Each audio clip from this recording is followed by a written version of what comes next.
Welcome to The Real Life Buyer. Whether you are buying for yourself or your business, here you will find tips, techniques and knowledge to support your journey to buying smart. Interviewing business owners and technical experts to give you information and guidance before parting with your money. Save money, time and get what you want when you want it. Now introducing The Real Life Buyer, Dave Barr. Hello and welcome to The Real Life Buyer. Today, I'm extremely pleased to introduce you to Brittany from South Carolina. Brittany is a coach, corporate trainer, speaker, podcaster, and the author of The Fulfillment Factor. This book is aimed particularly at high-achieving women, and I quote, unveils how to unlock a sense of purpose and unwavering self-assurance so that you could live with more meaning and lead with more confidence. Brittany has a BA in Behavioural Sciences, an MA in Organisational Change in Leadership, an MA in Education, and is working on becoming a Doctor of Education. Recently, Brittany suffered a temporary traumatic loss of her eyesight, but irrespective of the medical prognosis, with absolute clarity and determination, she announced that this was neither acceptable or irreversible. I'm pleased to say that after 30 days, Brittany regained her eyesight in full. Today, we're going to discuss how to overcome the fear of promoting yourself so you may create income and impact on your terms. So without further delay, I have the pleasure of saying hello, Brittany, and welcome to the podcast. Hi, thank you so much for having me, Dave. Excited to chat today.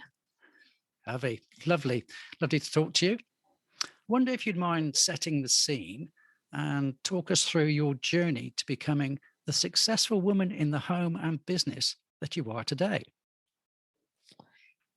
So, it's kind of like one of those conversations you have with people where they say, where you ask them, how did you get into this job or whatever? And they're like, oh, I fell into it. It's very similar to that.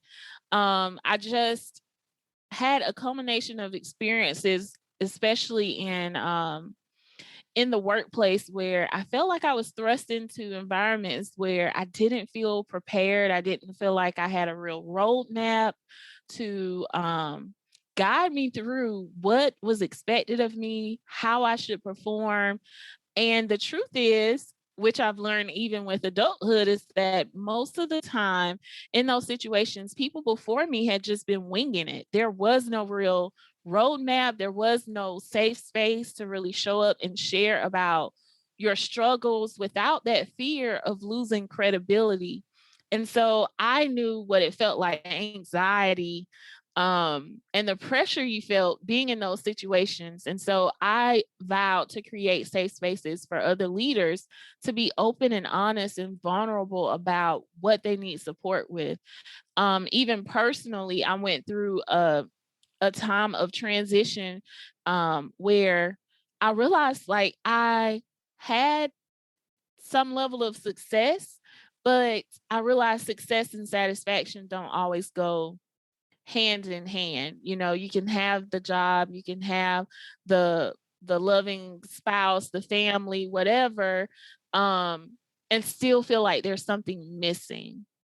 And so that's just a really frustrating space to be in. To, you know, on one end, it's like I have certain things or I've checked certain things off of my list and I'm still missing something. And it's hard to really put your finger on it and understand what is going on. And so that is why most of what I do is based on fulfillment and what I call the fulfillment factor, and threading that even through the work you do personally or professionally. Okay.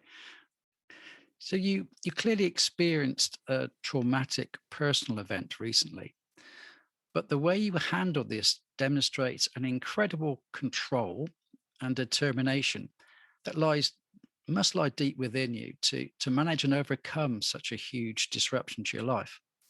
What is it that's within you that you drew upon to take control and manage that moment in your life so well? I believe it was just a level of um, accepting responsibility. It's just being able to accept responsibility in the moment that is bigger than you and constantly reminding yourself of that. It doesn't matter if you're looking at it from the perspective of your family, leading your family, or if you're leading a team in the workplace, you have to accept responsibility that it's bigger than you. And even when it's uncomfortable, even when it seems like life or work has been disrupted, you are responsible for other lives. You're responsible for at least helping them navigate with some sense of security. And so even when we are unsure as leaders, even when we are unsure, that responsibility does not go away. So it's not about having all the answers. And I had to give myself space to accept that I may not have the answers, but I am committed to sticking this thing out and making sure I openly communicate with the people attached to me so that they never have to feel like they're going through this alone. I may not know what's on the other side of this darkness. I may not know how long this darkness will last, but I can tell you with 100% surety that you won't have to travel this road alone. I'm not going to abandon you. I'm not going to, put on a jetpack and leave you behind. We're going to go through this together. And a lot of times that's all people need to know, is that you're not going to leave them. You're not going to abandon them, that you're actually going to go through this thing, lock arms with them and go through it with them together. I appreciate you bringing that up, because the traumatic experience, for those of you who may not know, I temporarily lost eyesight in one of my eyes, and it was totally unexpected. Totally. And much like not having eyesight and things being dark, literally, over the past year, worldwide, we've seen things go dark. We've seen on a large scale things just being completely disrupted unexpectedly and in a whole new way. There was no roadmap. There still isn't a roadmap for how to take these next steps, but it's really about accepting responsibility that it's bigger than you, and just knowing it's not about having all the answers. It's just about making sure your people fully feel your presence and know that you're not going to leave them to figure this out alone. Yeah, I think it shows a huge strength of character, especially when you're in that sort of situation, to think in the way you did. But both with your answer to the first question about yourself and this, it shows a tremendous drive not to accept something that you can affect yourself.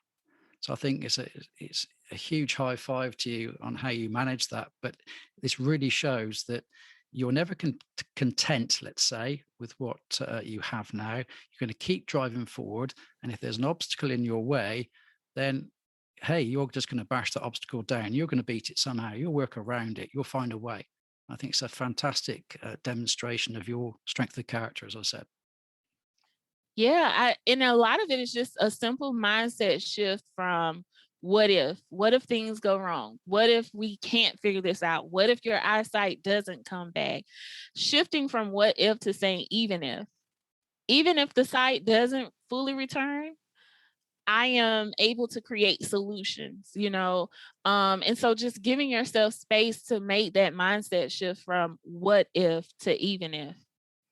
Yeah, there's so many people who would have perhaps crumpled under that situation and perhaps withdrawn into themselves. But obviously, to go the other way, I think that's a key component in what we're going to talk about now, which is about promoting yourself. So let's start to dive into this a little bit more.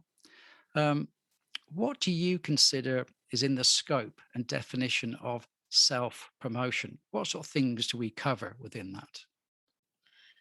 I think self-promotion is about really amplifying your voice. And when we understand that, because when we hear the word promotion, a lot of times it makes us feel icky on the inside. I was that kid who had the candy fundraisers and would just beg my parents to just buy the candy so that I wouldn't have to go and ask people to buy the candy to support the fundraiser. And so I've always just shied away from sales. So I am by no means a salesperson, never worked in a sales role. But once I realized that I was called to do more and that I was called to, launch my brand, it required me to show up in a way that I had never had to show up before, and the truth is we're always promoting something.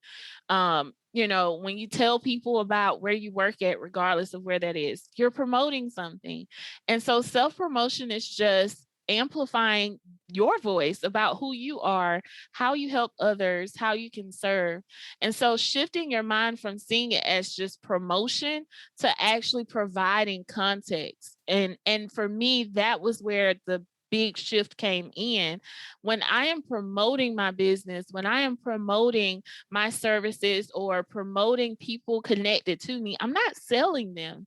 I'm providing context to the people who need these things so that they understand how it fits into their lives. Because we have content thrown at us all the time, Dave. Like everywhere you turn, you get on Facebook, you're bombarded with ads, and TV, we got commercials, and even sometimes the TV shows have like subliminal ads or subliminal messaging in it.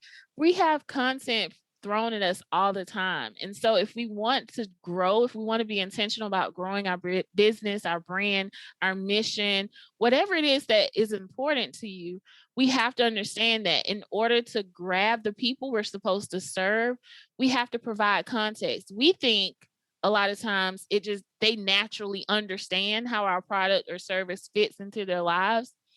But we have so much being thrown at us, we don't even have the time to process that because we're going from piece of content to piece of content. So the way that you actually reel your people in is by being intentional with what you're sharing, by going straight in and helping them understand how your product or service fits into their lives. That's what promotion is. And that's why it's important, because people they will not they will not sign up or get the help they need if they don't clearly understand how it fits into their lives to make it better. Yeah, I think of it in some ways myself as putting yourself forward for something. And it could be in your own job, if you're employed by somebody else. It could be in your own life, obviously, where you have a product or service to sell. And it can be in the social context. If you want to be on Instagram, as you say, Facebook, and those sort of things, is putting yourself forward, and that's can be quite an uncomfortable feeling. So let's look at some of the causes of that discomfort. So what do you see as sort of the root causes of the fears that put the brake on people taking action and promoting themselves openly, irrespective of perhaps their societal or business position in life? What are the fears that you see and the main ones? Just limiting beliefs. Like for instance, even with me, Dave, when I launched my podcast, one of the things I struggled with was I am a girl who grew up in the countryside, okay? And where I grew up, we don't even have a traffic light. It's that rural. Fantastic. It's just a lot of farmland and, families on farmland. And so when I felt compelled to create this podcast, I was like, who's going to listen to little old me? And that's a limiting belief. It doesn't matter what your background is. It doesn't matter what credentials you have, what letters you have beside your name. None of that matters. You have experience. All of us have experiences, and those experiences carry value. And so when you look within yourself and truly honor the value you bring, you'll stop excluding yourself from being in certain spaces and having certain conversations and having access to certain things and achieving certain goals, because it boils down to the fact that you are unique in your own way. And all of that creates a very distinct value to add to the world and the people around you, regardless of what capacity that's in. whether it's your community, your family, your work culture. Anywhere you move or you step, you're going to make it a better place as a result of you having been there, as long as you fully honor the value you bring. Yeah, absolutely. So limiting beliefs is something that I feel, I fully understand. Me just doing this podcast was quite a huge step. It's not something I was immediately comfortable with. It may not sound like it now, but I used to have a very strong speech impediment in the first 16 or 17 years of my life. And it's a certain moment in my life allowed me or switched something in my head. I'm glad I found the switch, but it stopped me from stuttering at a tremendous rate of knots. So when I think of limiting beliefs, it could be a number of things that come out of that. Obviously, there's the fear of failure, the embarrassment. It's the embarrassment I used to suffer, and perhaps the ridicule or the fun that people take out of you, especially when you're young. Everybody's fear of hate and appearing foolish, you're not clever enough, perhaps inadequate in some way. And perhaps for me, the way things are so globally public now is even more scary. Because if you put yourself out on social media, then you're not just announcing yourself to people in your local area, as was the case not that long ago, but now you're really putting yourself out there into the world. And that's quite a scary place. Do you relate to those kind of thoughts and ideas? Yes, absolutely. Especially the embarrassment. And the failure. The thing about the failure is we know that things may not always go the way we want them to, but what really gets us is that fear of public failure. Being on like our flaws or failures being broadcasted or showcased on a larger platform. But the thing about that is that we have to remind ourselves is that we're not called to certain platforms or called to certain spaces in the world to not make mistakes. We're called there because as leaders and as visionaries, we are able to leverage mistakes for learning. We're able to leverage those mistakes in a way that other people may not be able to. And so it's not about making the mistakes. It's not about not embarrassing yourself. We have to use those as tools to be transparent with other people, because we wouldn't fear the public failure if there were more people who were transparent about their failures publicly. And so, instead, assuming a role of being a change agent for that. And because that's like one of the pillars of what I do is transparency. I don't wait until I have the $1 million in the bank. I don't wait until I have, all of the accolades or hit all of my goals. I carry my people along the journey with me, because I'm not going to always get it right, but I want to empower other people to tap into their ability to be solutions creators, so that when you see an obstacle or a hardship, you see it as an opportunity to explore new ways of doing things and sharing the process along the way. Like those with us, people like us, there is no real failure except for what we allow to shift our momentum, what we allow to take hold of too much space in our lives. There is no real failure because we're able to take failures and flip them into learning experiences. And so just reminding ourselves of that, asking yourself, what is a solution I can create in this situation? And being transparent about that process, because there are so many other people watching who wish, people would be more open about the process. People are tired of seeing people just pop up with it all already. Like, where were you when you were second guessing yourself? Where were you when you got the no's? Where were you then? So often in the online landscape, we just see people pop up once they've already, quote unquote, gotten there or reached um, the pivotal moment of success, and people crave more authentic connections with people. And so when we honor that, we realize we don't have to always get it right. Yeah. So when you're working with other people, how do you help them to identify what their limiting beliefs are. Because quite often I found that people aren't necessarily always aware of those, because they could be quite deep and entrenched in themselves, and so don't understand what's actually causing them to behave the way they are. Yeah. So, one of the things I always dig deep enough to find out is what is that thing that you've been telling yourself you're going to do, but you keep putting it off. And usually, when we find out what that thing is, then I'm going to ask you, well, why haven't you done that thing?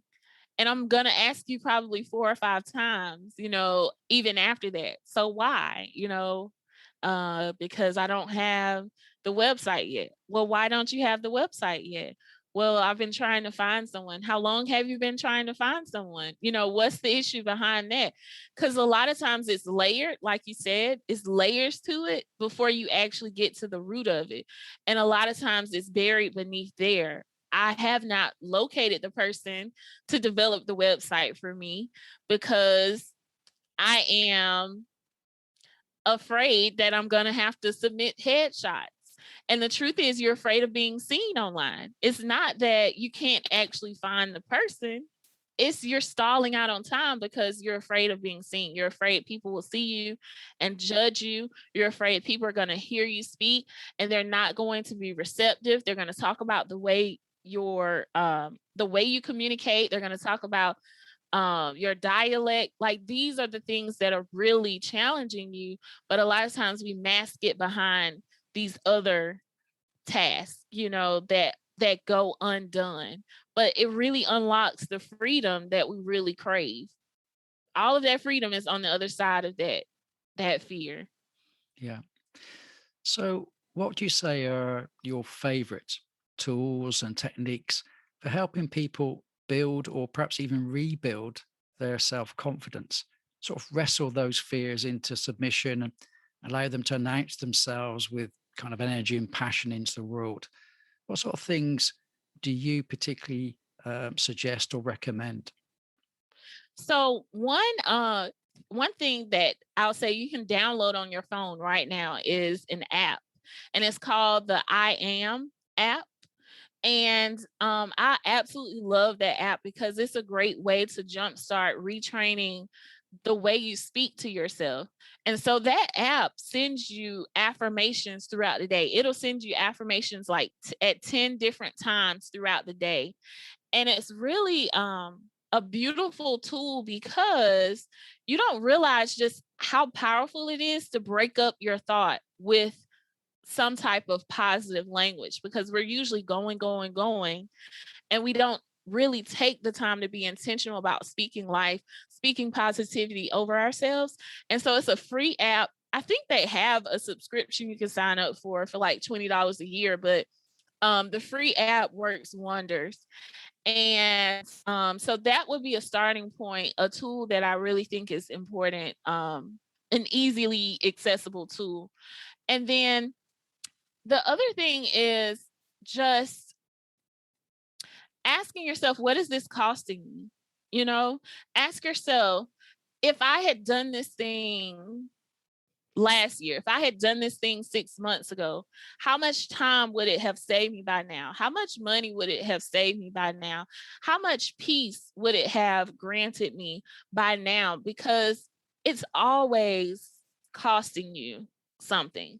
And when you acknowledge whether you decide to take action or not, that either way it's going to cost you something, then you choose your expenses a bit more wisely, because there's nothing that can really replace peace. There's nothing that can replace lost out time, And so just understanding that when you allow these thoughts and these fears to kind of dictate your life, because it's there. Like, I would never tell someone the fear just goes away. I don't think the fear ever goes away. You just learn how to command the fear. And you want to welcome the fear, use it as a compass, use it as a compass to let you know you're going in the right direction, that you're stretching yourself, that you're growing. But learn to command the fear and say, fear, you're welcome into the room, but you're going to have to take a seat in the back. It's not that you're ever going to just get rid of the fear. You just learn how to command it better. Yeah, I think some of the things that have helped me discover, shall we say, some beliefs that you tend to build up, particularly when you see people who are very good speakers, the gurus of this world. They stand up and they do some amazing presentations and they're flawless. And people tend to say, well, I've got to be that good. Otherwise, I'm going to be ridiculed or made fun of. And I find one of the great things is when some of those people are honest enough to say, hey, I started where you are. I've made these kind of mistakes. I've been through this traumatic experience myself. I've got these things wrong. I think the exposure to the fact that everybody makes mistakes and everybody is imperfect, but how you deal with it makes the difference, I think is extremely empowering.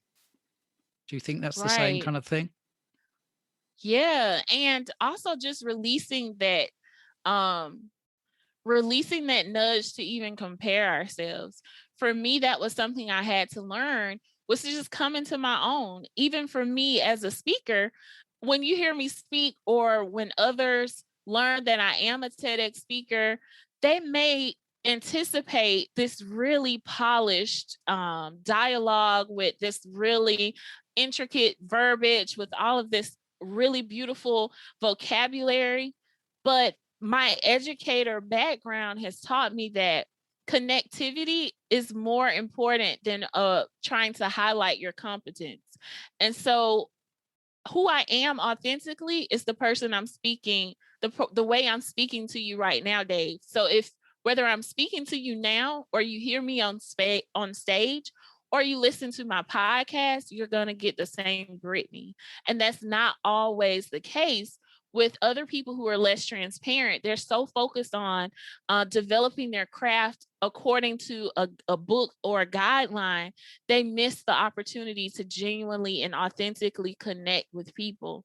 And so when you focus on impact over income, that is where you find your sweet spot. Just focus on the impact and understand that you can be your own standard. You don't have to find or follow a blueprint, because at the end of the day, whatever the established blueprint is, it's just someone else's way of seeing things. So why not prioritize your own way of doing it? Yeah, I think people always underestimate that themselves are interesting and fun to be with. They've got friends, they've got family.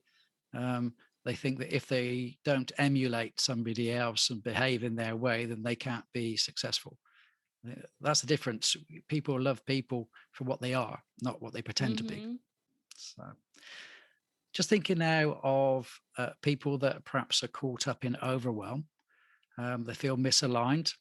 What sort of things could help them in the short term? Is there any short, sharp, I won't say fixes, but patches that people can do right now before they move into the longer term routines and habits?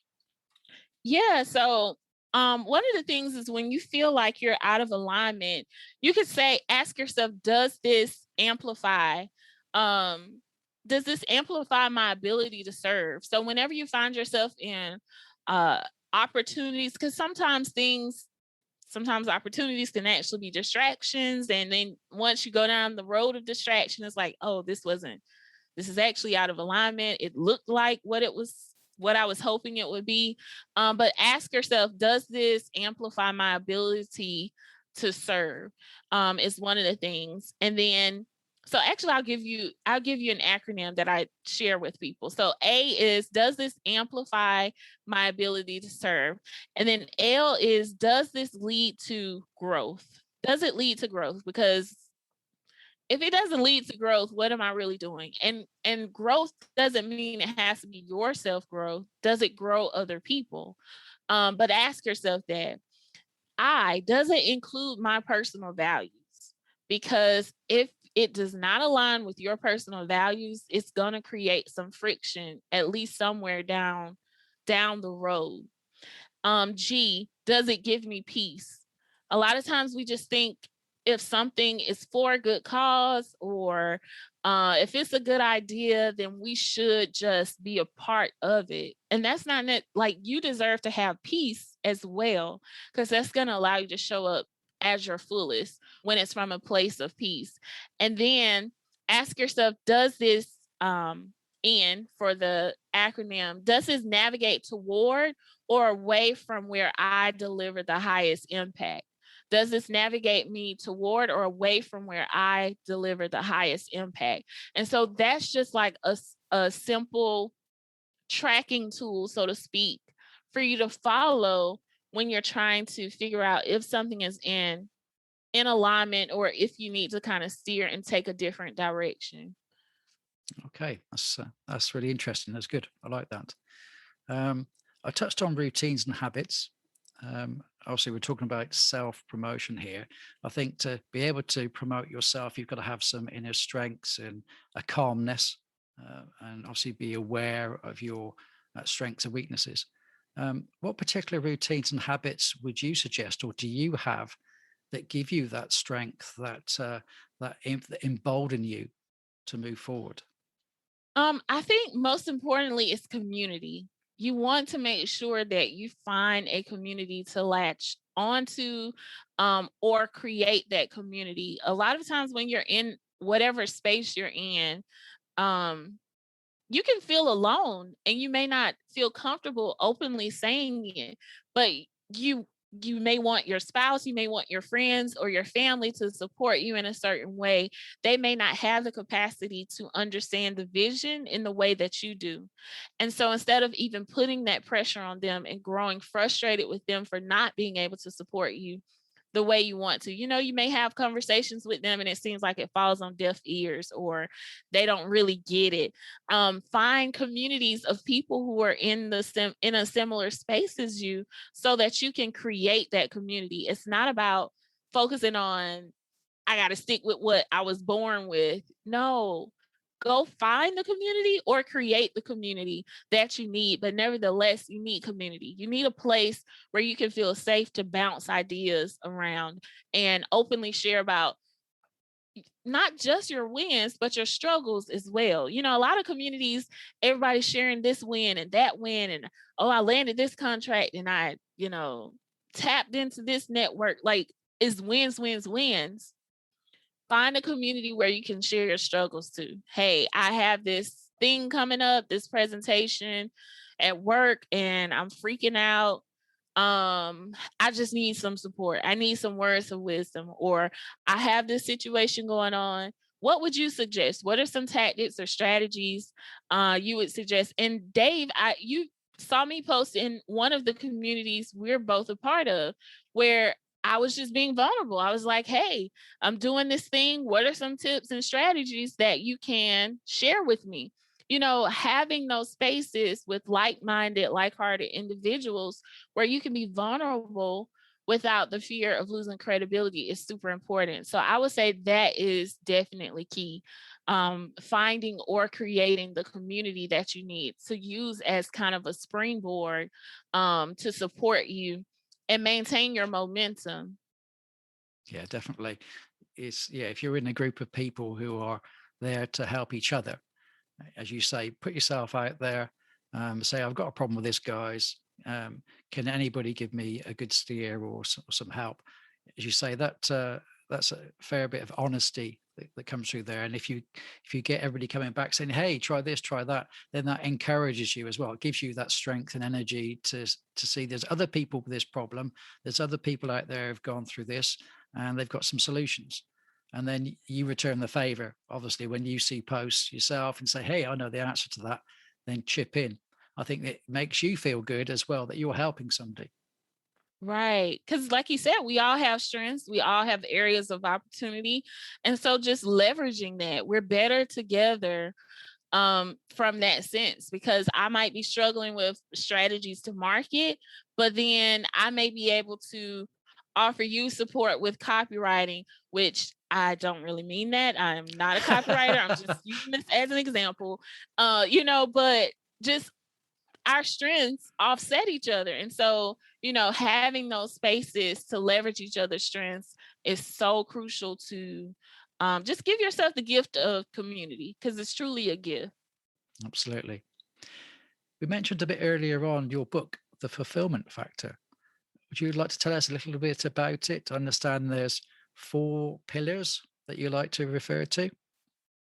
Yeah, so the fulfillment factor, again, like I was talking about earlier, stemmed from where I was in a space in my life where I realized success and satisfaction did not go hand in hand.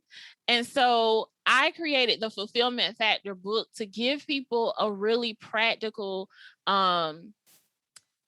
I guess, handbook or guideline to kind of help them tap into their inner strengths and learn how to use those to create income and impact. Like, I'm a firm believer that if you focus on the impact, the income will come.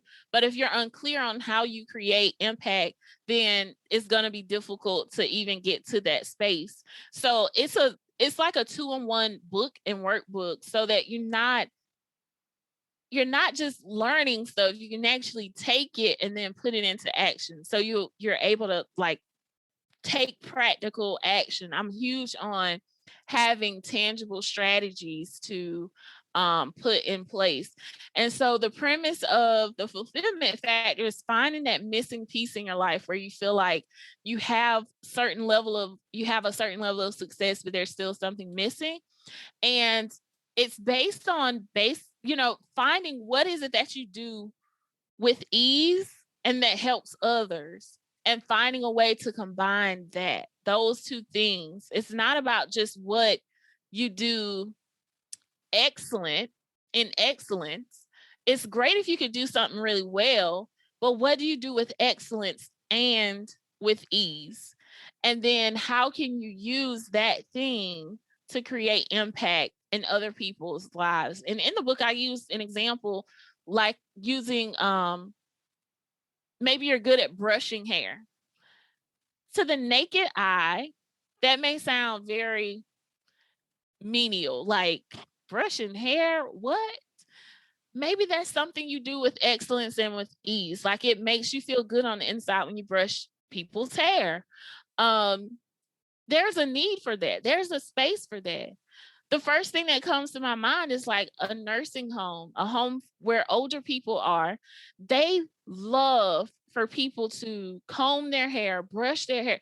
That is a companionship service that you could actually offer, that I don't really even know of anybody who actually offers that as a service outside of, like being a cosmetologist, like actually being licensed, but a service of just going, spending time talking to different people, brushing their hair. It seems so insignificant, but the beauty of finding fulfillment is that your simple is someone else's significant, because they don't have people to do that thing for them all the time.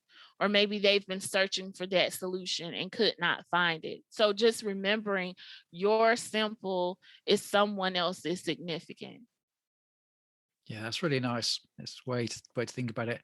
You say that service could mean an awful lot for other people, how they feel, the interaction, just you sense of that there's somebody there to share that time with you. We all see mothers brushing their children's hair and how calming and therapeutic it is. So you're quite right. If it helps other people, then that's quite wonderful. Wonderful. Before I go on to ask you the last question, perhaps it's time to help people to know what's the best way for listeners to follow and make contact with you. Oh yeah. So I'm on Facebook, Instagram, LinkedIn, Brittany Sherrill, BrittanySherrell. I keep it simple. I don't have a whole lot behind my name or before my name. It's just Brittany Sherrill. And you can check out my website at BrittanySherrill.com. Fantastic. I'm glad you mentioned the website. Because this is the last question that I have for you. So I see time's marching on. I noticed you offer the support of a membership community. We've talked about community a lot today, called Build Your Bold, I believe. So for those wanting to learn more about this, can you tell us what the group does and what it offers for other people? Why should people join your membership? Yes, I love, love, love the Build Your Bold membership community. We are a close-knit community for purpose-driven women who want to learn how to retrain their minds to overcome the fear of promoting yourself, because we absolutely can know what to do. We can know how to do it. And then fear still stifles us, still stops us from taking action. You know, you take all the courses, watch all the videos, listen to the podcast, and so you know what to do, but it's like, oh my gosh, when it's time to do it, you stop yourself. And so this is that community to use as your safe place to get the support you need to build your boldness. Because sometimes you see people showing up, crushing it online, seemingly seamlessly. And you're like, man, I wish I had some of that confidence. Even when you're not born with that type of confidence, you can build it, which is why it's called Build Your Bold. And so you get access to monthly master classes with industry experts to learn what to do in your business. But you also get monthly mindset coaching sessions as well, so that you know how to retrain your mind, so that you know how to talk to yourself, so that you know how to use tools and strategies to overcome that fear, because that's how you're going to grow, is being able to be the face of your brand, be the face of your department, be the face of your family. Whatever space it is that you're leading in, it's going to require you to use your voice. It's going to require you to communicate with confidence your vision for whoever it is that you're leading. And the best part about it is the community. It's truly a safe space for you to bounce ideas off of other women in a similar space, on the same journey, get support, be honest about what you need help with, and just get that genuine support so that you never have to feel like you're figuring it out alone. Yeah, it's good that it's a safe space. You can make a mistake, you can appear foolish. It doesn't really matter, because people are there only going to support you and guide you as well. So Right. it's a good two-way street. That's fantastic. It's been really some interesting comments we've had here. I want to thank you for your time. So it's getting Thank you later for in the having UK. me. No, it's been brilliant. I think there's so many things we've touched on today that hopefully people are going to take on board and utilize going forwards. So thank you very much for this time. Thank you. And I appreciate you sharing your community with me. No, that's wonderful. I look forward perhaps to speaking to you again one day. Absolutely. Okay, you take care then, and have a nice day. Take care. Thank you for listening to this podcast. Please subscribe and leave a positive review if you can spare a minute or two. If you would like to contact me, my email address is david@thereallifebuyer.co.uk, or find me at Real Life Buyer on Facebook, Instagram and Twitter, where you're welcome to direct message me. I look forward to you joining me on future episodes. Take care, and remember, save money and buy smart.